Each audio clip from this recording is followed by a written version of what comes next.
nós chegamos à conclusão de que a gente precisaria talvez de alguns dias para tratar esse tema, que é um tema tão presente nas nossas vidas, nas vidas das nossas empresas, mas a gente aceitou o desafio de conduzir esse tema em 1 hora. Então, daqui a pouquinho nós vamos ter as nossas 2 painelistas aqui para estarem comigo aqui para a gente conduzir esse painel. Muito bem.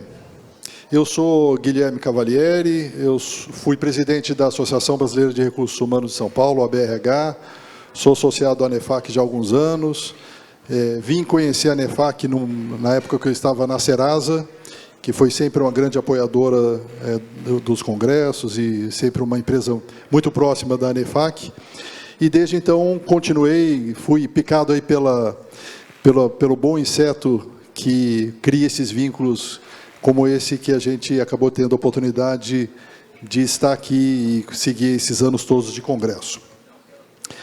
O tema que a gente vai abordar nesse próximo painel, que são as relações de trabalho na era digital, desafios e oportunidades, como eu comentei, é um tema muito vasto e permite muitos diálogos e conversas.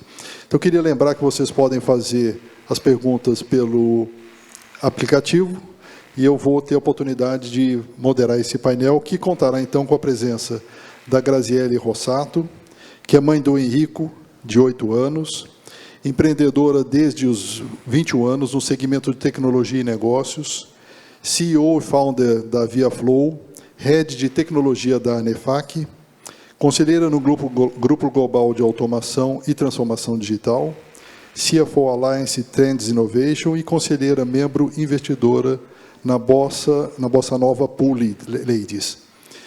Grazi, por favor, seja bem-vinda.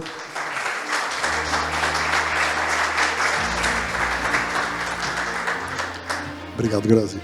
Bom, estará aqui também a Leandra Zamboni, empreendedora por vocação e psicóloga por formação, com mais de 25 anos de experiências dedicadas à transformação e desenvolvimento de pessoas e organizações. Apaixonada por promover cultura organizacional forte, acompanhada de resultados e bem-estar, acredita que a chave para o sucesso futuro reside na boa gestão, começando pela autogestão. Por favor, Leandra, seja bem-vinda.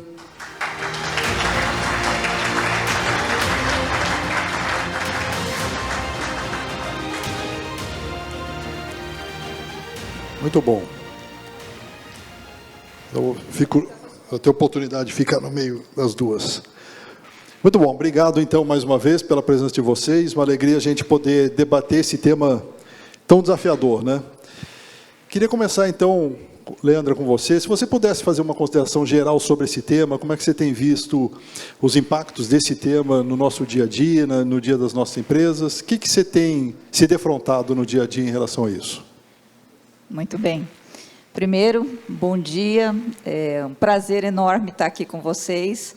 Todo mundo diz assim, eu estou há 20 anos no Congresso da ANEFAC, eu estou há 27, eu estou no primeiro ano do Congresso da ANEFAC, espero vir muitas vezes. De verdade, é particular estar aqui com vocês. Muito bem, para não divagar, né, as relações de trabalho nesses últimos anos particularmente mudaram muito. Mudaram por conta da digitalização, mudaram pelos desafios novos da liderança, mudaram pelo posicionamento das empresas e a responsabilidade de transformação. Nós demoramos muito para sermos empresas que aceitam e abraçam o risco, ontem nós falamos de risco, e que aceitam o erro, para transformar o erro como algo possível e tolerável, apesar de alguns momentos, como a Gisele falou, na controladoria, na contabilidade, a gente não pode permitir o erro não é possível, mas a gente trabalhou bastante para aceitar isso e agora nós estamos indo para uma nova etapa pós-digitalização dos negócios, que é a transformação ainda mais rápida e que necessita um posicionamento maior do ser humano diante das máquinas. Grazi.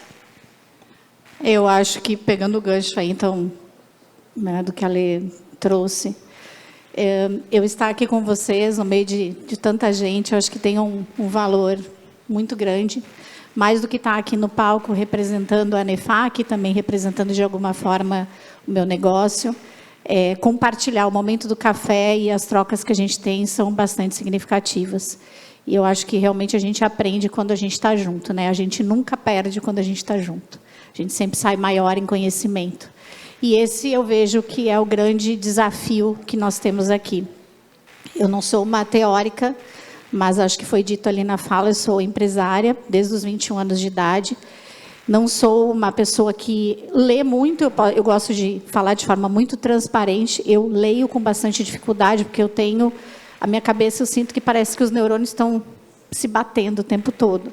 Então, eu leio sublinhando, mas eu preciso aprender o tempo todo. Como é que eu faço para aprender? Né? Eu, sendo executiva de tecnologia, como é que eu faço para aprender? Então, eu aprendo escutando histórias, eu aprendo ouvindo podcast. E aí eu acho que vale uma reflexão, como é que cada um de nós aprende. E é diferente, e está tudo bem.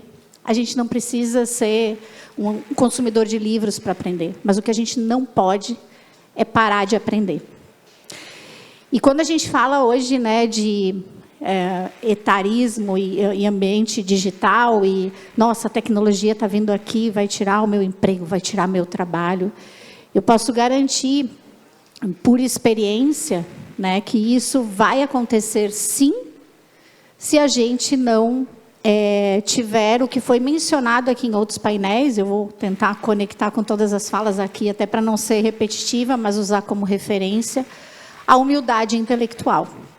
Então, se eu entrar enquanto um profissional sênior numa corporação e eu me colocar como uma pessoa que sabe tudo e vim aqui para ensinar e ditar as minhas regras, eu já estou perdendo espaço, tanto de aprendizado como também de empregabilidade.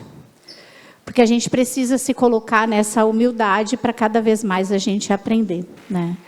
E também posso garantir para vocês que grande parte dos obstáculos que a gente vê no mercado, eles são criados por nós mesmos. Então,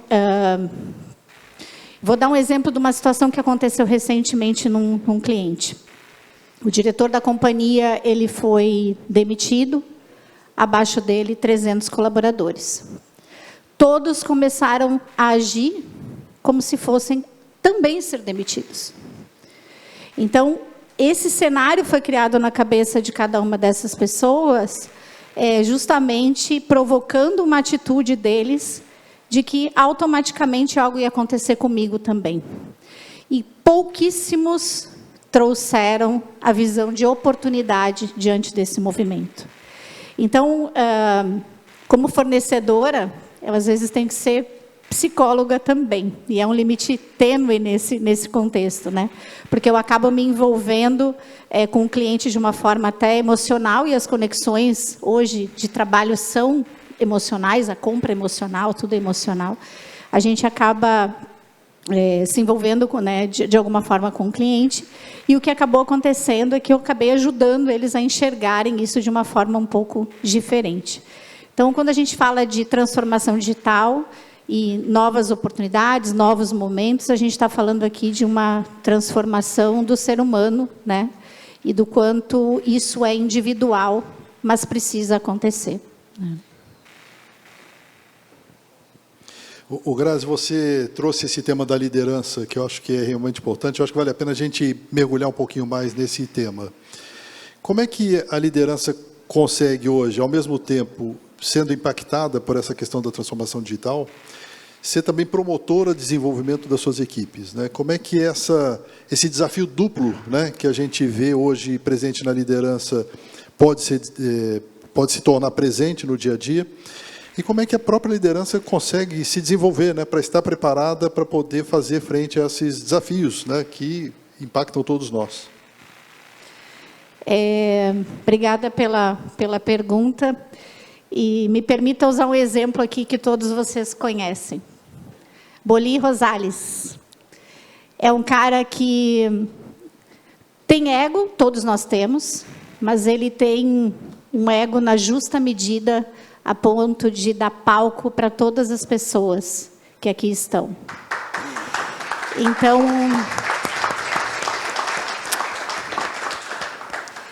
é um cara que... Ô, Grazi, você ouviu, Boli? Você estava entrando na sala... Não, acho que vale a pena. Repete, por favor, Grazi. Não, escuta o que ela vai dizer, porque você estava entrando na sala na hora que ela estava falando. Eu comentei que, na verdade, Boli, então, tem ego, todos nós temos, né? Mas um ego na justa medida, a ponto de dar palco para todas as pessoas que aqui estão. E eu sou uma dessas pessoas, porque o Boli me tirou, né? Eu sempre conto essa história, acho que quem já participou de algum evento da ANEFAC sabe. Eu tive conexão com a ANEFAC por indicação, e aí eu ganhei o mérito uma vez, e como toda mulher tem a questão da síndrome do impostor, e o Boli me ligou e disse: você ganhou o mérito de tecnologia. Eu, por que eu?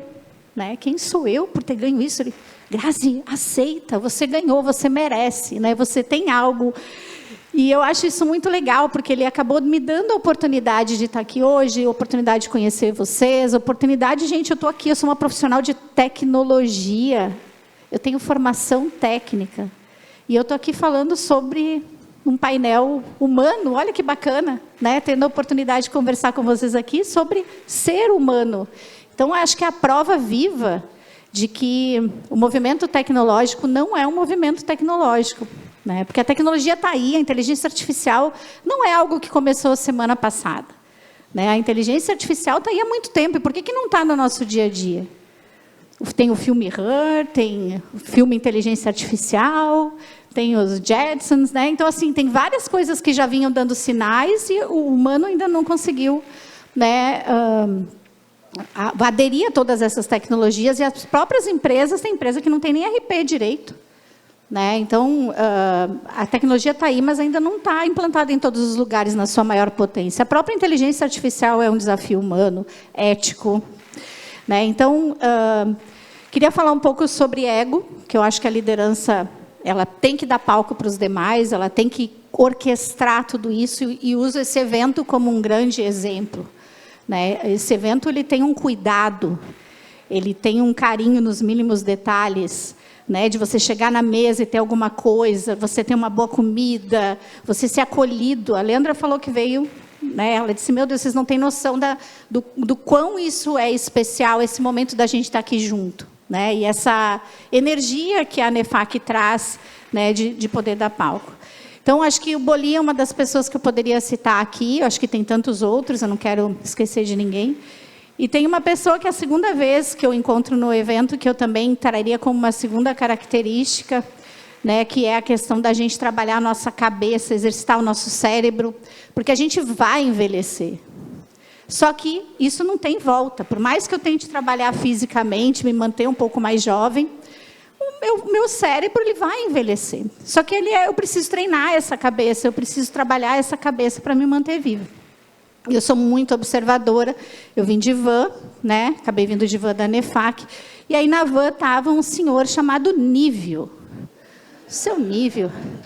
Olhei para o lado,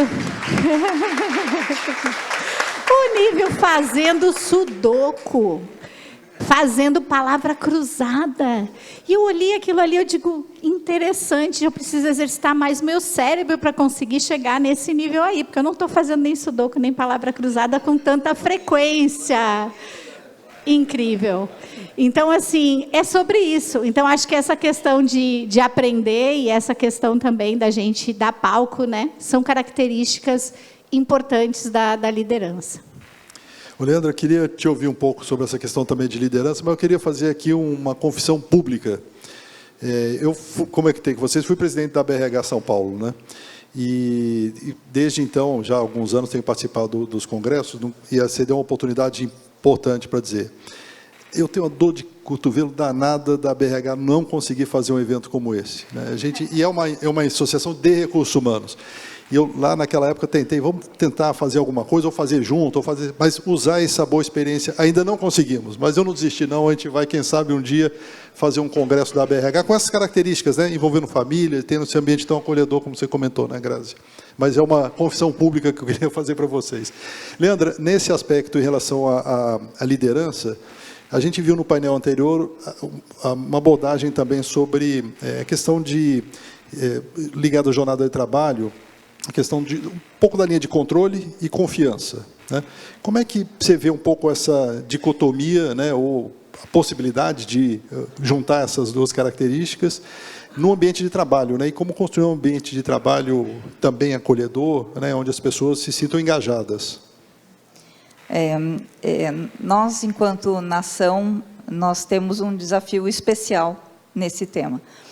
Ontem o Andrew trouxe a realidade nossa enquanto Brasil, e é uma realidade desafiadora enquanto força de trabalho, e particularmente nas empresas. Agora em janeiro saiu uma pesquisa que meio que deu uma bagunçada para todo mundo, falando sobre produtividade.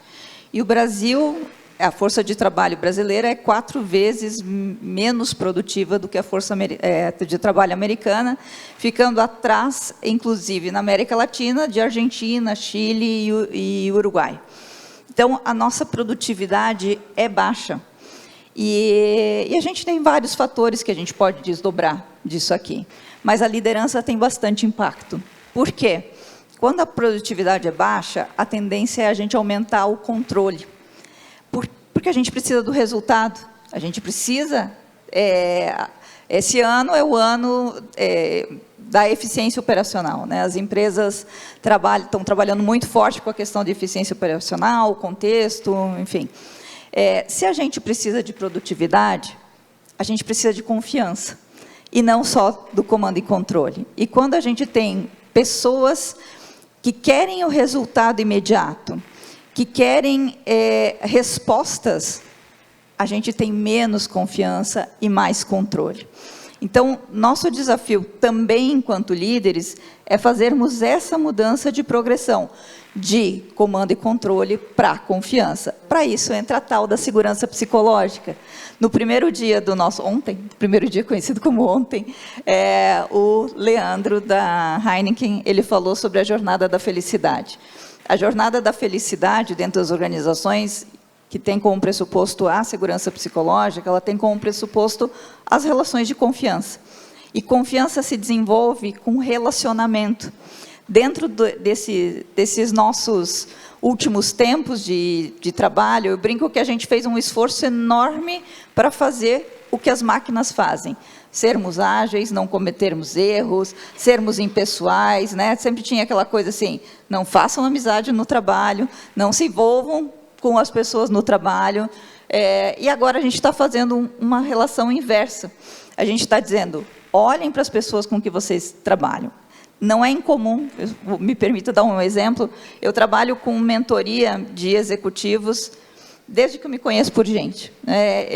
Eu vim da computação, fiz ciências da computação, aí eu brinco que eu encontrei meu público-alvo, porque aí eu fui fazer psicologia, tinha um monte de gente maluca, eu disse, é aqui que eu vou trabalhar. E trabalho muito com empresas de tecnologia, não só, mas muito.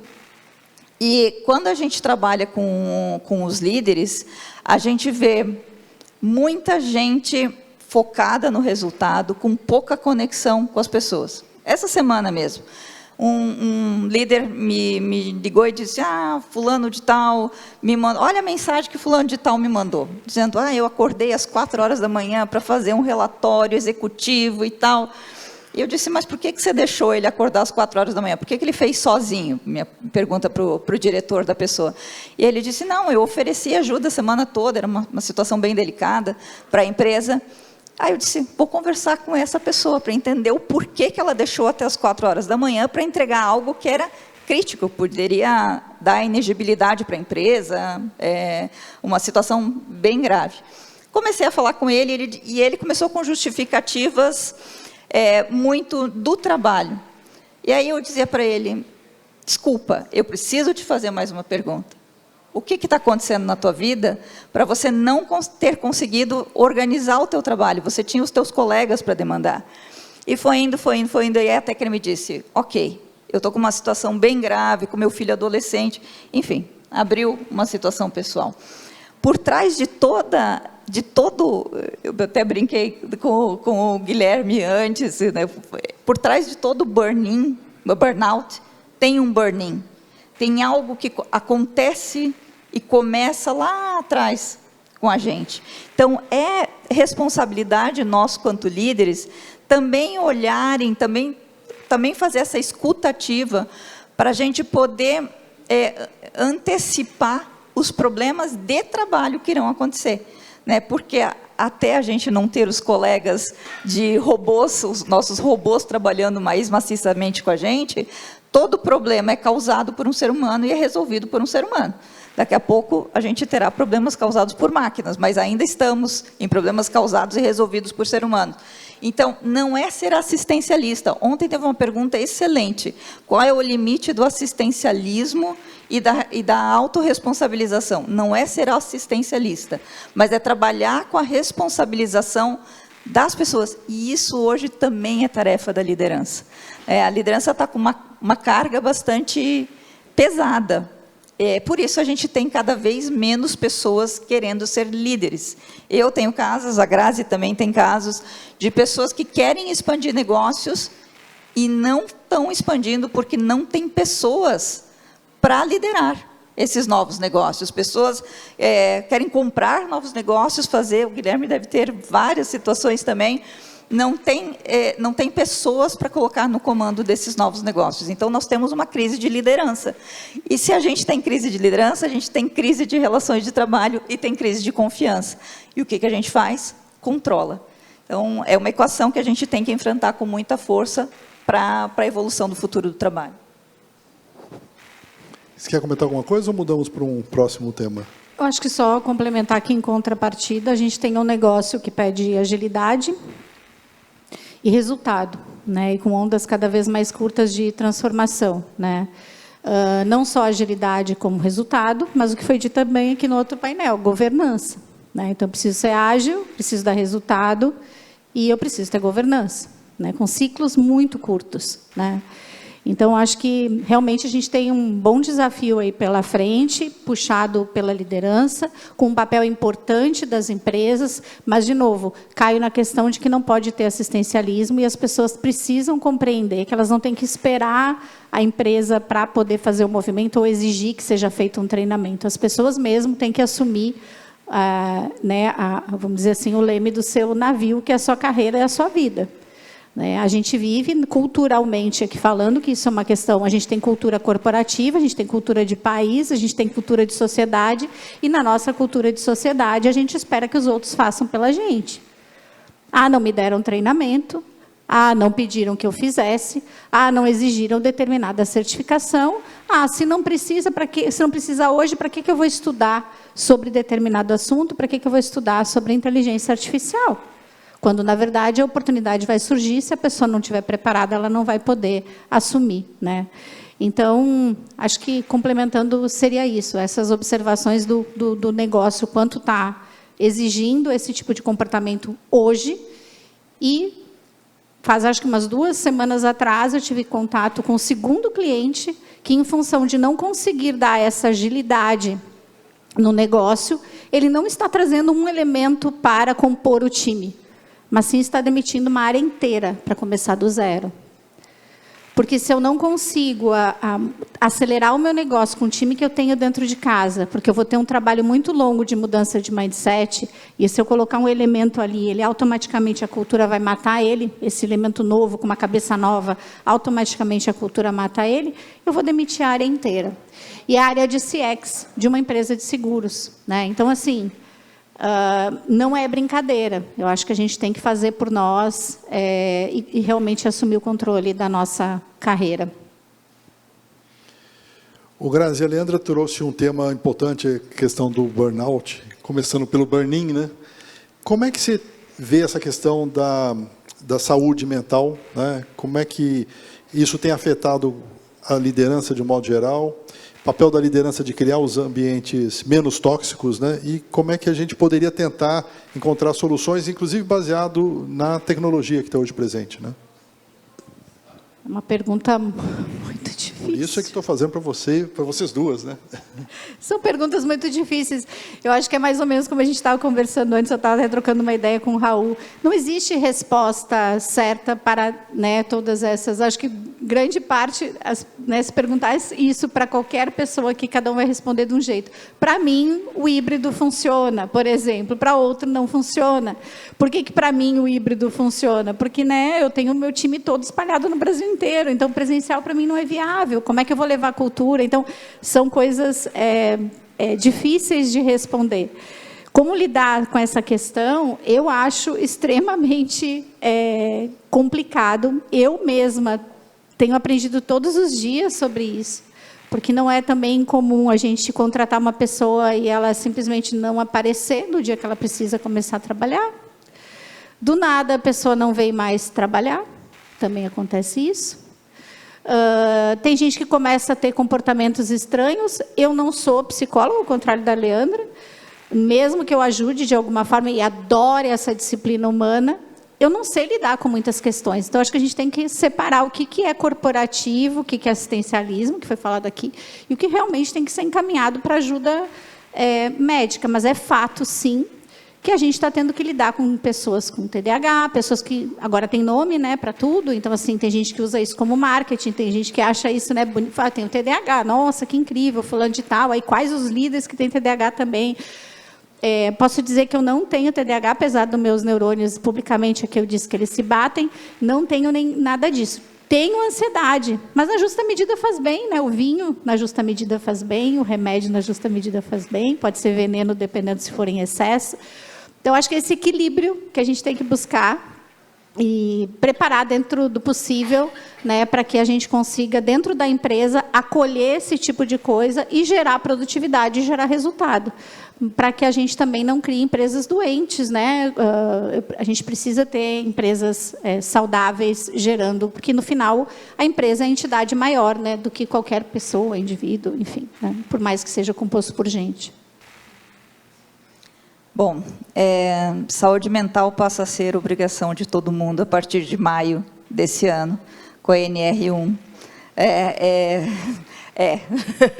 Eu até brinquei assim, o jabuti subiu em árvore, porque a gente passa a ser responsável pela saúde mental dos nossos profissionais.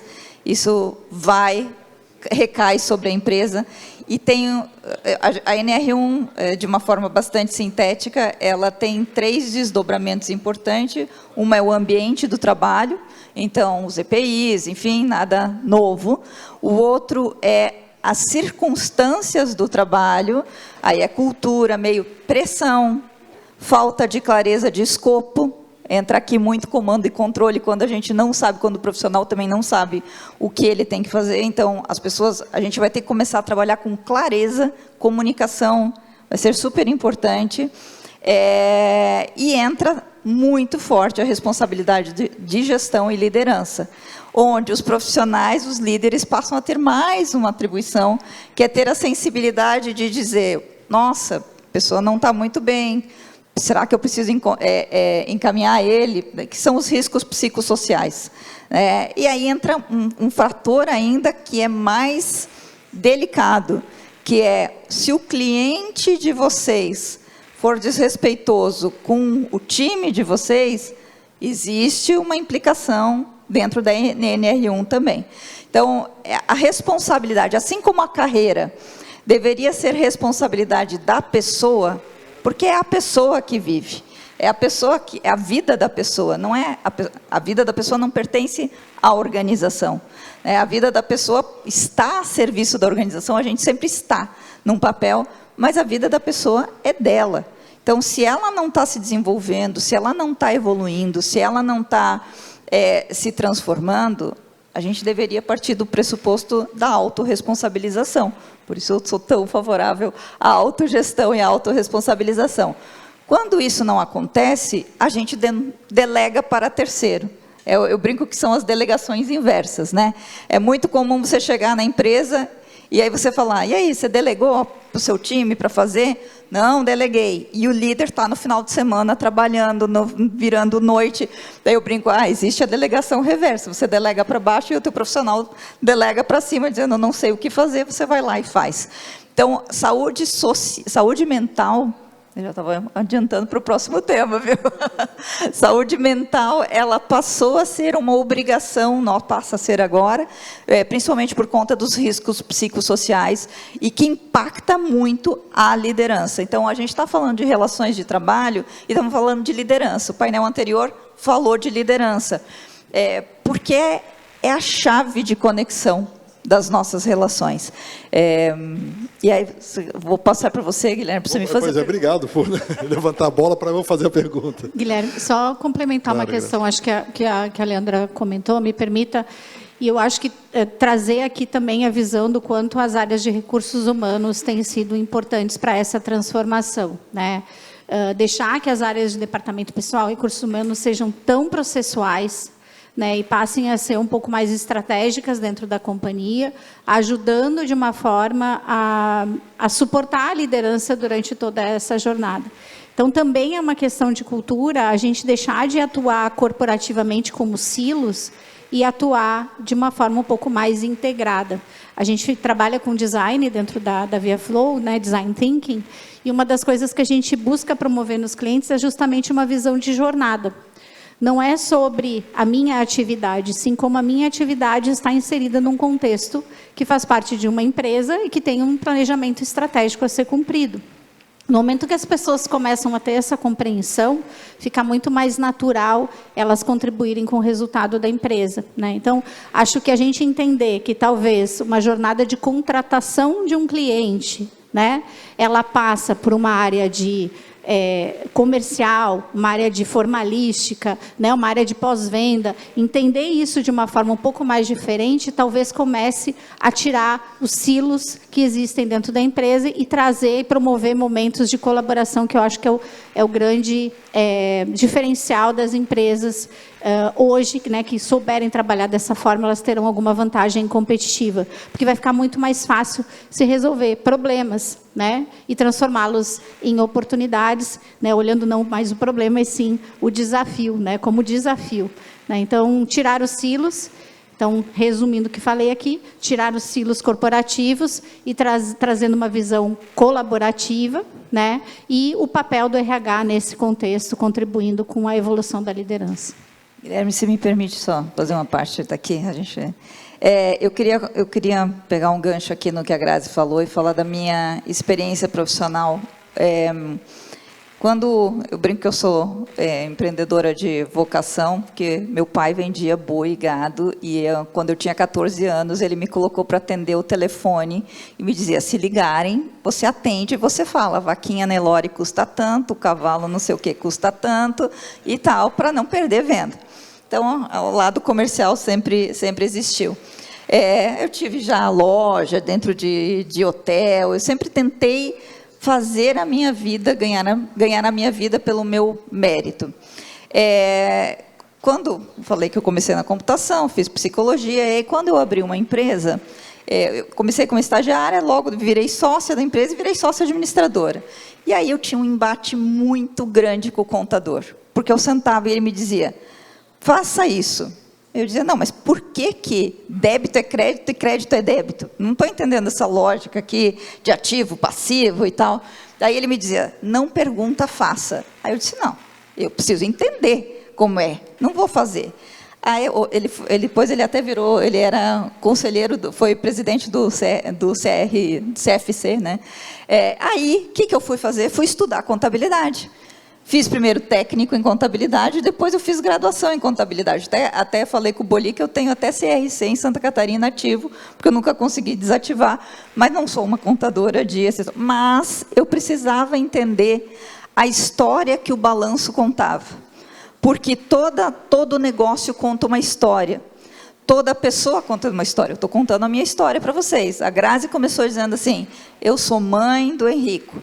Dentro da história dela, ser mãe do Henrico é um passo muito importante. Quando eu daí fiz contabilidade, entendi, tudo certo, não briguei mais com o meu contador, tudo certo. Passado muitos anos, eu virei executiva de uma empresa de tecnologia, e, na verdade, eu entrei como consultora, e um dia o presidente me chamou e me disse assim, olha, eu vou anunciar um novo organograma, você não se assusta, teu nome vai estar lá, mas é só porque eu não tinha gente para botar, e eu botei teu nome lá, tá bom? Daí eu disse, tá bom. Aí eu fui para anúncio do tal do organograma, e eu estava com uma caixinha lá, de gerente de Business Solution. E eu disse, Cacilda, vou implantar ERP, CRM, esse cara tá maluco, né? E, enfim, assumi a área, a caixinha não era só de brincadeira, eu assumi de fato. E foi um grande aprendizado para mim, porque eu sentia a dor das pessoas e do cliente de CRM, dos processos de CRM, ERP e tal. Passado um tempo, esse mesmo presidente me liga um dia, junto com os conselheiros dele, e me disse assim, eu tenho um novo desafio para você. Aí eu disse, tá, qual é o desafio? Ele disse, eu preciso que você assuma a diretoria comercial, Latam da empresa. Aí eu disse, não, agora você fumou, cheirou, bebeu, fez todas as situações, porque eu não sou comercial aqui. Aí ele disse, não, eu estou com muitos conflitos na área. Minha função é que você entre, resolva os conflitos e me identifique o sucessor para a área. Eu disse, ok, isso eu dou conta. E fui. E eu fui para os clientes. Não era só do papel, por óbvio. E eu fui para os clientes. E aí eu passei a sentir a dor do comercial.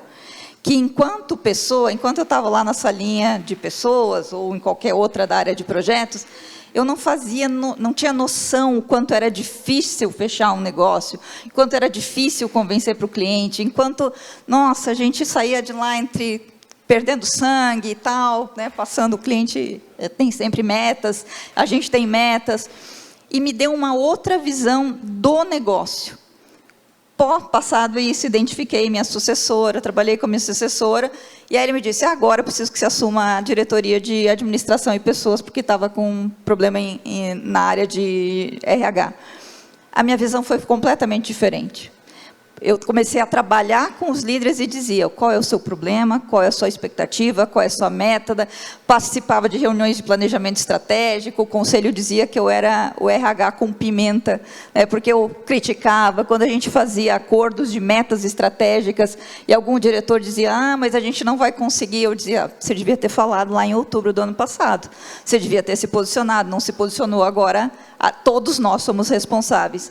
Então, a visão da gente sair do nosso silo e de ter a visão global de um negócio, ele faz muita diferença para o resultado. Então, por isso que contexto e repertório nunca são demais. E por isso que eles são tão importantes, inclusive para a saúde mental. Quanto mais, veja quanto aprendizado. Eu estou saindo daqui uma pessoa muito melhor do que entrei. Aprendi muito com vocês nesses 2 dias, espero aprender outros. Aprendi antes de vir aqui, pelo atendimento do Boli, da Thalita, de todo mundo. São essas oportunidades que a gente tem, que ou a gente abraça, ou a gente perde. E elas sempre transformam. Então, acredito que o contexto, a amplitude do contexto e do repertório, eles fazem muita diferença na vida. Era só um parênteses que demorou 10 minutos. O Guilherme chamou 2 mulheres para falar no painel. Então, assim, a gente tem um excelente ping-pong. Então, assim, o que acaba acontecendo, quero complementar também o que a Lê falou. E aí também provocar vocês, porque eu imagino que grande parte das pessoas que estão aqui na sala vão sempre no mesmo restaurante, sentam na mesma mesa, conversam com o mesmo. Acho que mudar a nossa atitude nas pequenas coisas vai fazer a gente aprender mais e ver as coisas sobre outra perspectiva. Porque a gente fala muito sobre empatia. A gente fala demais sobre empatia. No entanto, empatia passa por a gente viver exatamente a experiência da outra pessoa. A gente nunca vai ter essa vivência. A gente pode tentar se colocar no outro, mas como é que eu me coloco no lugar do outro? Quando eu vivo. Então, essa experiência que ela passou, e eu fiz isso dentro do meu time também, eu botei gente que era do delivery para vender. O cara quase morreu, mas a atitude dele no delivery mudou completamente depois disso.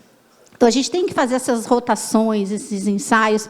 Eu mesmo, vou falar aqui publicamente, algumas pessoas já sabem, estou me aventurando sobre várias coisas. Entre elas, uma coisa que não tem nada a ver, que eu descobri que tem tudo a ver, eu estou fazendo um curso de DJ.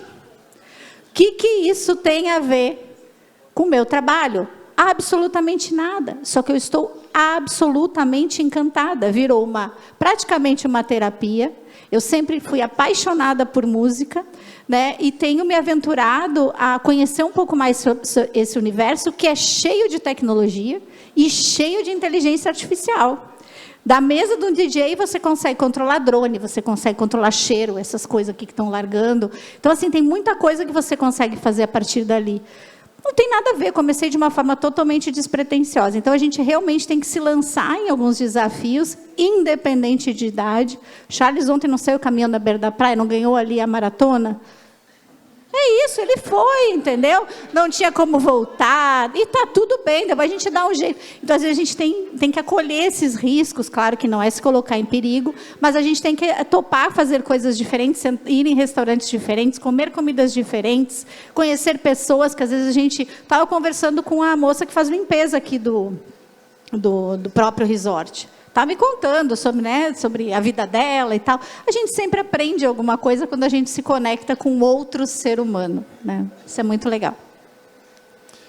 Já que eu tive o desafio, o privilégio de moderar um painel com 2 mulheres, eu não posso deixar de fazer a pergunta do Roberto Vertamati, que diz o seguinte: temos muitas mudanças com a digitalização que estão acontecendo e vão continuar.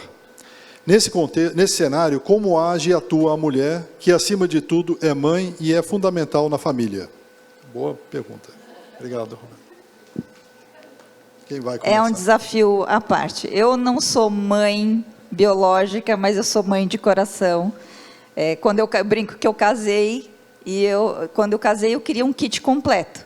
E aí eu casei com meu marido, tenho 2 enteados, que são meus de coração. E é um desafio para mim, porque eles me transformaram enquanto pessoas. Eles que nunca saibam disso, porque senão eles vão usar isso, né? Mas a gente tem as minhas prioridades, não pode nem sonhar, ainda bem que eles não vão ouvir isso aqui.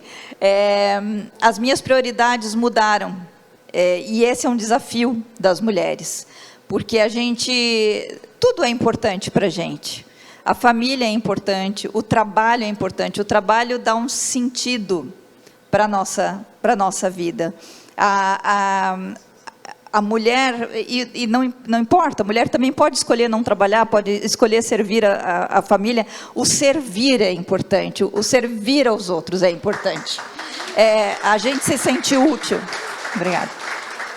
Então, para nós é um desafio maior. Não pior, não melhor. Eu acredito que os homens agora estão mais participantes. Quem é que disse que tinha o hobby de lavar louça? Lavava louça como ninguém, né? É o doutor Eduardo, não é isso? Que disse que gostava de lavar louça como ninguém no final de semana. A gente tem a participação, mas o desafio da mulher, ele é particular. Eu sempre fui uma workaholic por natureza, sempre me gabei por ficar 10 anos sem tirar férias. Eu dizia com o maior gosto, faz 10 anos que eu não tiro férias, eu não preciso tirar férias, né? É um absurdo isso. Hoje eu olho sobre essa perspectiva e digo, Jesus, pobre criatura que eu era, ainda bem que a gente cresce e muda. Então, e hoje eu não abro mão das férias com meu marido, com os meus meninos, com a família, porque me deu um outro sentido de vida, me deu um sentido transcendente. Não acaba em mim e continua apesar de mim. Eu acho que esse é algo muito forte dentro das mulheres. Eu não tenho a bandeira feminina tão forte. Eu acho que eu trato muito as pessoas como terráqueos, e eu acho que a gente tem que, né, se olhar como igual. E é dessa forma que eu me olho, não importa se é trans, se não é trans. Então, acho que somos mulheres, mas tem os homens, né, enfim, tem todos os tipos aqui. Olhando sobre essa perspectiva, na minha visão, o maior desafio hoje da atualidade é lidar com a ansiedade, porque a gente tem a sensação de que a gente está sempre devendo para alguém, porque a gente está sempre atrasado em termos de conhecimento, né? A gente abre o noticiário de manhã, a gente acha que já está devendo, porque não estava sabendo daquilo. Como é que eu não estou sabendo daquilo, essa notícia, essa nova AI que surgiu? Então, a sensação, isso gera uma ansiedade na gente. Então, o desafio é acalmar o coração diante dessa ansiedade, para que essa ansiedade saudável não transforme numa ansiedade que pode fazer mal para a nossa saúde. Eu já vivi isso em algum momento. eu sou mãe, eu sou gaúcha, né? Nasci em Caxias do Sul. Até vou mudar minha história, tá? Eu vou falar agora, a partir do que eu vi ontem da pipa, do Raul, né? Que o Raul falou que começou vendendo pipa, não sei o quê. Agora eu vou dizer que, então, eu comecei minha carreira vendendo gibi. Vou mudar minha história, né? Porque tudo é sobre contar boas histórias.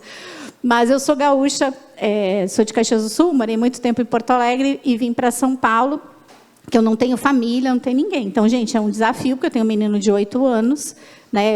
Eu lido com uma empresa, o Bolic está toda hora me chamando lá para participar de algum evento da ANEFAC. Então, assim, tem um monte de responsabilidade, né? E eu também tenho que cuidar de mim, né? Faço exercício, né? Me atualizo, tenho meus amigos. Então, acho que o segundo desafio é a gestão do tempo, né? Então, é lidar com a ansiedade e a gestão do tempo. E nisso eu sou extremamente organizada. O Boli não é incomum ele dizer para mim, como é que você consegue fazer um monte de coisa que você faz? Eu penso, nossa, como é que você faz tudo isso? Gestão do tempo. E nesse sentido, eu sou bem chata com o horário, né? Eu acho que São Paulo tem muito dessa coisa, o trânsito chegou atrasado. Eu acho que a gente pode se organizar, né? Então, eu sou muito respeitadora com o tempo dos outros e gosto que sejam com o meu, né? Então, assim, o horário é aquele, até para salão, para tudo. Tem que ser aquele horário. Se marcou que vai começar às 8, eu quero que esteja alguém lá me atendendo às 8 horas da manhã. Não é 8h10, nem 8h15, porque já vai atrasar todo o meu dia. Então, acho que o desafio é esse, a gestão do tempo e a gente colocar na agenda aquilo que realmente está na nossa prioridade. Eu voltei a trabalhar uma semana depois da gestação do meu filho nascer. Eu sou workalover, eu me classifico como workalover, não workaholic, porque, né, eu acho que workaholic é uma doença e eu sou apaixonada pelo que faço. Ontem mesmo o doutor olhou para mim, você gosta do que você faz, né? Porque eu vejo o seu olho brilhando. E realmente eu sou apaixonada pelo meu trabalho. Então, acho que tudo isso faz parte da nossa saúde também, né? A gente fazer aquilo que gosta, a gente ter tempo para o nosso filho, a gente ter tempo para os amigos. Então, eu traria para cá lidar com a ansiedade e ter uma boa gestão de tempo. Acho que são, de forma muito objetiva, esses 2 itens que eu responderia a sua pergunta. Boa, obrigado. E, por falar em gestão de tempo, a gente tem mais 10 minutos e já peço antecipadamente desculpas, porque a gente tem ótimas perguntas aqui, infelizmente não vamos conseguir responder todas. Mas o Márcio Arruda traz uma para você, Leandra, que eu achei muito interessante em relação à segurança psicológica. Se você identifica a mesma intensidade na relação entre funcionários e empreendedores, ou seja, a recíproca é verdadeira, principalmente nas pequenas e médias empresas, que empregam e geram renda para a maioria das pessoas. E aí tem um pouco da questão, falando de futuro do trabalho também, da gig economy, né? E como é que os modelos de contratação hoje estão presentes, né? Excelente pergunta. A gente conversou sobre o painel e, como disse o Cavalieri, a gente teria assunto para dias, né? Nosso PIB é, em grande parte, movimentado pelas empresas de serviço, muito pelos MEI, né? E muito pelas empresas de pequeno porte. O assunto é diferente quando a gente fala de empresas menores. Empresas menores no Brasil, muito empreendedor não é empreendedor de vocação, é empreendedor de necessidade. E quando a gente é empreendedor de necessidade, a gente está na base da pirâmide, a gente tenta sobreviver. A segurança psicológica, tem um autor que eu gosto muito, que é o Barrett, e ele diz que a gente Barrett, Richard Barrett, ele é inglês. É um engenheiro, a história é interessante, ele é um engenheiro mecânico que assumiu uma operação, o desafio de fazer gestão de pessoas de uma grande empresa do setor aeromotivo, aeronauta, e ele não sabia lidar com gente. E aí ele começou, como todo bom engenheiro, a classificar. E ele pegou uma espécie da pirâmide de Maslow, adaptou aquela pirâmide e fez uma escala conforme o nível de consciência das pessoas. E nos 3 primeiros níveis, que é o nível de sobrevivência, o nível de afeto e o nível de imagem, como é que eu sou reconhecido, ali a gente não tem segurança psicológica, ali ou eu tento sobreviver ou eu tento matar. Dentro do Brasil, enquanto nação, grande parte dos nossos negócios pequenos estão ainda nesse tripé inicial. Nosso desafio seria, a gente trabalha a inovação como sobrevivência, não inovação como prosperidade. Muitas empresas estruturadas, não. Mas as nossas empresas, sim. Eu trabalho muito com empresa que eu chamo de zona cinza, que são empresas que faturam até 200, 250 milhões, que são de empresas proprietárias, empresas de dono, e que estão no mercado agora, ou que vão ser achatadas por grande, ou que estão muito engessadas, empresas que têm 30, 35 anos, que têm uma cultura muito forte, mas uma cultura que não vai ser a cultura que vai levar eles para os próximos 30 anos. Então, são desafios enormes e a gente entra com a questão da segurança psicológica muito forte. Para essas empresas, sim, a gente consegue estruturar, apesar da relação de comando e controle da liderança. Para a grande maioria, é sobrevivência. Infelizmente, é sobrevivência ainda. Então, a segurança psicológica ela seria necessária, mas em muitos pontos ela é quase uma utopia ainda. Não sei se eu respondi, por favor, se quiser complementar. Eu só complementaria o trabalho das associações para esse público. Eu acho que a gente se conectar com ecossistemas, o empreendedor ele é muito sozinho, eu mesmo me sinto muito sozinha muitas vezes, e eu acho que é fundamental a gente se conectar com as entidades, né, com as cooperativas, a própria ANEFAC, para que a gente possa ter troca, né, porque os problemas são muito similares. A gente falou aqui sobre os problemas, independente de empresa, todos nós conseguimos nos conectar de alguma forma. É gente, né, são desafios processuais, são legislação, são risco, governança, compliance, e isso vale para a maioria dos negócios, né? Então, acho que a gente montar grupos, né, e discutir sobre temáticas importantes e ter conversas difíceis, né, porque a gente até estava conversando ontem sobre o quantas vezes a gente adapta o nosso discurso para pertencer, né? O quanto, eventualmente, eu não vou falar sobre isso, o quanto eu vou adaptar para, de repente, a pessoa me acolher e me aceitar.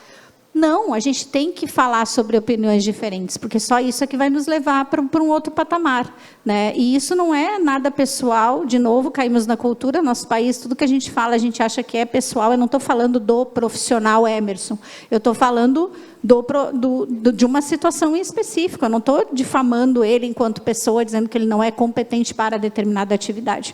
Então, a gente divergir é muito importante, né? Então, acho que seria essa a minha complementariedade assim, na fala. Obrigado. Eu acho que tem um tema que dá tempo da gente abordar aqui, a questão geracional, que tem também um impacto importante, né, em futuro do trabalho, relações de trabalho, etc. Ligado, evidentemente, à questão da transformação digital. O Vander Pinto pergunta para você, Leandro, e ótimo você comentar também, Grazi, em relação à questão geracional. No contexto geral da NR1, como vamos tratar a geração Z com tantas exigências? Olha, essas perguntas, elas são assim, as perguntas da bola de cristal, né? Se a gente tivesse essa resposta. A geração, veja, a gente chama a geração Z a gente não, né? Mas o mercado diz, a geração mimizenta, é uma geração difícil de trabalhar, porque a prioridade deles não é o trabalho. A prioridade de muitos deles, claro, não vou categorizar, a prioridade de muitos deles é a vida deles. Se a gente for para o futuro do trabalho, a gente está falando de desafios aqui, se a gente for para o futuro do trabalho, se o Bill Gates estiver certo com as previsões dele, que dentro de um futuro não muito distante, nós trabalharemos 2 dias por semana, porque ele considera que a IA vai substituir grande parte das nossas atividades autônomas, espero que isso não se concretize, significa que o trabalho vai mudar de posição dentro da nossa vida. O que aí, sim, é uma crise existencial enorme, porque a gente se desenvolveu colocando o trabalho no meio.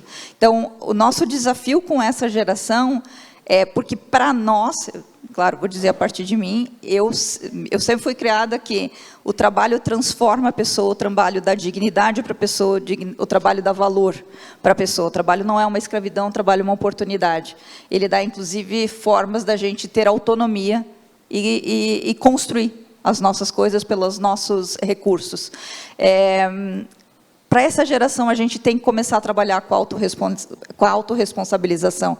E vou dizer para vocês, essa semana também caiu uma pessoa para eu fazer mentoria, um menino, rapidamente, um menino de 25 anos, que ganha uma mesada de R$10 mil,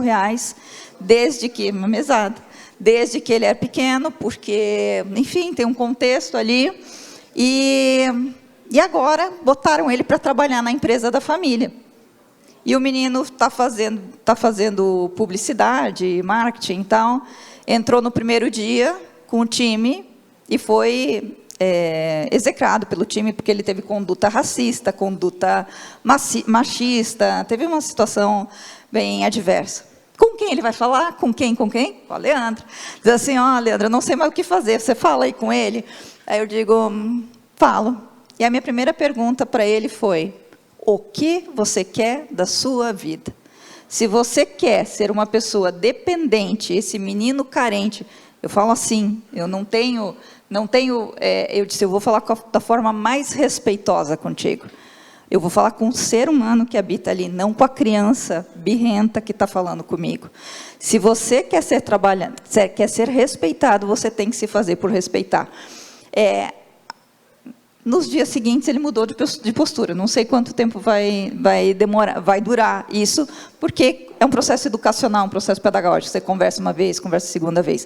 Mas, sim, por isso que eu disse, a NR1 pode ser um jabuti em cima da árvore. Porque, conforme for a interpretação, a pessoa vai dizer, eu estou sob muita pressão, a atividade não está clara. Então, ela vai exigir do líder muito feedback. Vai exigir do líder que o líder converse com o seu profissional. E a gente tem que dar resultado. A gente vai entrar nessa dicotomia até o mercado se ajustar. Mas é uma geração que demanda mais atenção, mas quando você fala com eles de forma responsável, eles respondem. Às vezes a gente tem medo de responsabilizá-los. Essa é a minha experiência. Eu só complementaria a questão que há uma discussão extremamente importante enquanto sociedade sobre a questão de geração de renda para esse novo trabalho, onde vai ter muito mais tempo, onde eventualmente a gente possa trabalhar 2 dias. E também não é incomum a gente ver pessoas que se aposentam e entrarem em depressão, porque elas não sabem fazer outra coisa que não seja trabalhar. Então, quando a gente olha para esse contexto em que a tecnologia está chegando, e mesmo que seja daqui a 10 anos, 5 anos, ninguém sabe, as coisas são muito rápidas. A gente pode acolher isso, ou pode eventualmente, sei lá, burlar, ou escolher viver no meio do mato, plantar o que come, está tudo bem. Existem até comunidades hoje nesse sentido, em que as pessoas resolvem se isolar e viver sem nenhuma conexão com a internet. Quem tiver afim, depois pode olhar na internet e buscar esse local para viver. Mas quem viver nesse mundo que a gente pertence hoje, a gente vai ter que começar a ter discussões enquanto sociedade, porque é uma preocupação de geração de renda. Da onde vai vir a renda? Como que a gente vai gerar renda para sustentar todo esse povo que vai trabalhar 1, 2 dias, e o resto vai ser executado por máquinas, ou por inteligência artificial. Há sim essa possibilidade, não dá para dizer que ela não existe ou achar que ela não está chegando. Eu acho que nesse contexto, olhando um pouco para o futuro, um desafio adicional, e nós comentamos isso naquele call de alinhamento, é em relação às pessoas, os jovens que estão hoje no mercado de trabalho com um vínculo PJ, e sem a proteção que normalmente as empresas costumavam dar, sem um fundo de garantia, sem uma previdência privada, como eles vão chegar, quando tiverem 50, 60 anos, 70 anos, para sobreviver. Como é que a gente pode tentar antecipar um problema tão crítico, Guilherme, acho que a gente vai ter um outro desafio nas relações de trabalho. A tendência é a gente ter profissões que não durem uma década. E aí a questão dos sindicatos, ela também é uma questão relativa, porque por que foram criados os sindicatos? Foram criados para estabelecer relações de longo prazo, para proteger categorias por longo prazo. Se você tem uma profissão que começa e termina, existe e não existe ao longo de um tempo, vai exigir maturidade da pessoa. Então, a forma, se o Estado, a empresa tiver que compensar, a gente não vai dar conta de tudo. Precisa trabalhar com responsabilização. O ano passado, 2023, eu fui fazer uma pós em saúde mental com médicos, porque eu queria entender o que os médicos entendem por saúde mental. E foi muito interessante, eu vi uma outra lógica, porque eu me dei conta, eu não falei que eu tinha orgulho de ter 10 anos sem férias, eu me dei conta que eu não cuidei da minha saúde mental. A gente cuida da saúde financeira, mas a gente não faz a nossa poupança para viver por mais 30, 40, 50 anos. Aí eu e meu marido, em 2023, a gente diz assim, tá, quantos anos a gente quer viver? No que depender da gente, claro, isso não está sob o nosso controle. A gente quer viver mais 50 anos. Ixi, lascou, com 50 anos, com o corpo que a gente tem, a gente não vai chegar lá. Então, o que a gente vai fazer para mudar, para ter vida, do que for, estiver no nosso contexto e responsabilidade, para viver até os 50 anos?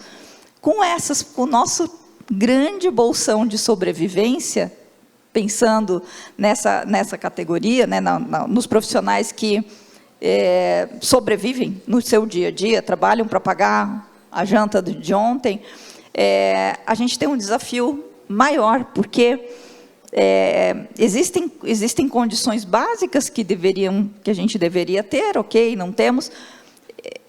A gente terá uma massa de pessoas que estarão à mercê e que, infelizmente, ou felizmente, sei lá, a gente terá que amparar ao longo do tempo. Mas a educação é o que transforma. Não existe outra resposta. É isso que eu ia complementar, referente ao que a Leandra está trazendo. Acho que a educação financeira ela é fundamental, né? Eu acho que a gente saber virar o jogo, né? Não, botar o dinheiro trabalhando para a gente também. E isso não é botar mais o dinheiro na poupança há muito tempo, né? Também não é se colocar numa situação de risco botando 100% do dinheiro em day trade, né? Então, você tem que entender exatamente as possibilidades. E essa parte de educação financeira é algo que eu vejo que não está ainda nos currículos educacionais, né, de base, mas ela é extremamente importante, a gente, enquanto pais, avós, enfim, o que formos aí junto às crianças, que a gente comece a incentivar para evitar que tenham crianças ganhando 10 mil e não consigam se incluir no contexto de sociedade, né? A gente precisa preparar essa nação aí para olhar o dinheiro de outra forma com a educação. Então, para mim, acho que foi falado ontem, né? A base de tudo para a gente ter uma transformação enquanto nação é a educação. E isso é de longo prazo e, portanto, não há interesse nos governantes, e por isso trago de novo o papel das empresas nesse contexto é fundamental. É, de fato, fundamental, né? Porque, infelizmente, não está no currículo ainda escolar, né? A questão da educação financeira.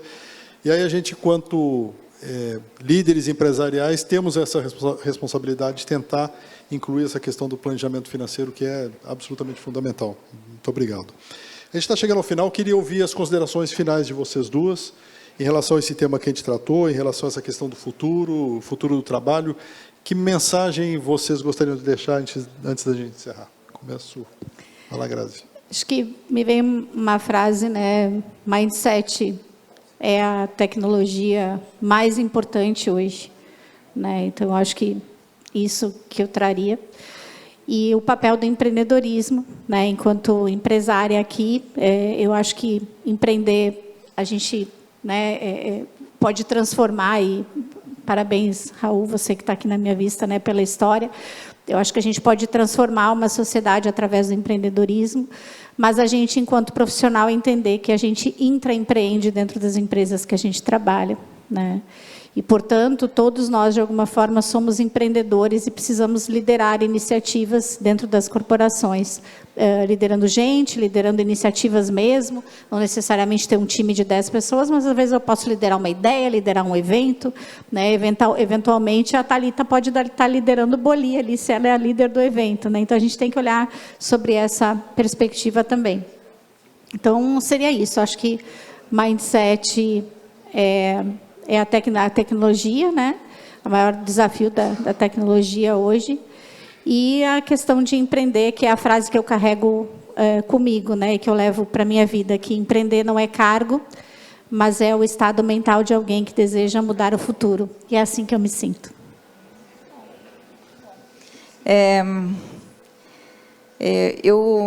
eu queria primeiro dizer que, quando eu aceitei o convite, a primeira coisa que me chamou a atenção, até falei com a Grazi, eu disse, nossa, um grupo de executivos de finanças falando sobre humanismo, falando sobre humanização. Que coisa disruptiva. Porque até então a gente dizia, aquele pessoal de finanças não gosta de gente, o pessoal de finanças não gosta de gente, não era assim. A minha frase é, não percam a humanidade, não voltem a serem humanos, a serem gentis com vocês, porque o mundo será bastante árduo, cada vez mais será árduo. Se a gente não falar, a gente falou de compaixão ontem, mas que comecemos pela autocompaixão, que comecemos nos olhando e tendo coragem de não deixe o medo decidir o seu futuro. Não vamos deixar o medo paralisar a gente, porque em muitos tempos, eu vou dizer, eu estava comentando com a Grazi, eu comecei a montar um agente de IA para fazer o que eu faço. Eu disse, eu vou me tornar obsoleta, vou me tornar o que eu faço obsoleta. Nossa, entrei em várias crises. E aí eu olhei e disse, não, eu não vou deixar o medo me paralisar. Eu preciso me tornar cada vez humana para ter sensibilidade. Somos 8 bilhões de pessoas no mundo. Essas 8 bilhões de pessoas não deixarão de existir. O mercado estará aqui, apesar ou com a tecnologia. Então, nós que estamos aqui, somos pessoas que têm responsabilidade sobre um grande número de pessoas. Então, não tirem a humanidade com a responsabilidade do resultado, mas vamos ser humano, que 50% do negócio está feito. Bom, eu queria agradecer muito o tempo de vocês e compartilhar esses bons conhecimentos, competências, experiências que vocês têm, né, com todos nós aqui. Foi 1h e pouquinho que passou muito rápido, né? A gente sabia que ia ser difícil cumprir tudo, ainda com ótimas perguntas dos participantes. Mas, mais uma vez, muito obrigado a vocês. E eu queria convidar, então, o Rubens Lopes da Silva, conselheiro colegiado, o Roberto Rodrigues, head adjunto de inteligência de mercado agronegócio, e o André Giordano Neto, head de inteligência de saúde para o mercado, para entregar uma lembrança a vocês duas.